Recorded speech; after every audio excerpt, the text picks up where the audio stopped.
দুনিয়া থেকে সূর্যটা কতটুকু দূরে? 9,30,00,000 মাইল দূরে, ঠিক না? 9,30,00,000 মাইল দূর থেকে সূর্য আমাদেরকে তাপ দিচ্ছে। এই সূর্যের তাপ পৃথিবীতে আসতে প্রায় 8 মিনিট 7 সেকেন্ড সময় লাগে। কত মিনিট সময় লাগে? 8 মিনিট 7 সেকেন্ড সময় লাগে এই 9,30,00,000 মাইল দূর থেকে সূর্যের আলো দুনিয়াতে পৌঁছতে।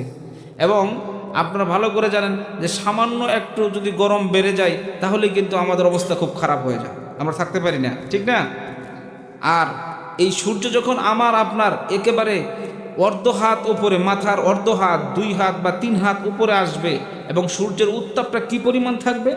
মহাকাশ বিজ্ঞানীরা বলছেন যে এই যে সূর্য, এই সূর্যের মধ্যে প্রায় 1,50,00,000 ডিগ্রি সেলসিয়াস তাপমাত্রা রয়েছে। আর আপনারা তো মোটামুটি সবাই জানেন যে 1500 ডিগ্রি সেলসিয়াস তাপমাত্রা দিলে লোহা গলে পানি হয়ে যায়। মাত্র কত ডিগ্রি সেলসিয়াস? 1500 ডিগ্রি সেলসিয়াস তাপমাত্রা হইলে লোহা গলে কি হয়ে যায়? পানি হয়ে যায়।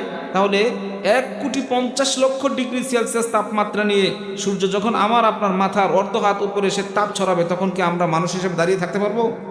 মুহূর্তের ভিতরে শেষ হয়ে যাব। কিন্তু শেষ হলেও আমরা মরবো না। আমরা কি হব না? মরবো না। তার কারণ হলো আল্লাহ রাসূল সাল্লাল্লাহু আলাইহি ওয়াসাল্লাম বলেছেন, কিয়ামতের দিন, মুসিবতের দিন, সেই দিন আল্লাহ পাক রব্বুল আলামিন সকল মানুষের সামনে মৃত্যুটাকে একটা দুম্বার আকৃতি দিয়া জবাই করবেন। কি জবাই করবেন? মৃত্যুটাকেই দুম্বার আকৃতি দিয়ে মৃত্যুকে জবাই করবেন।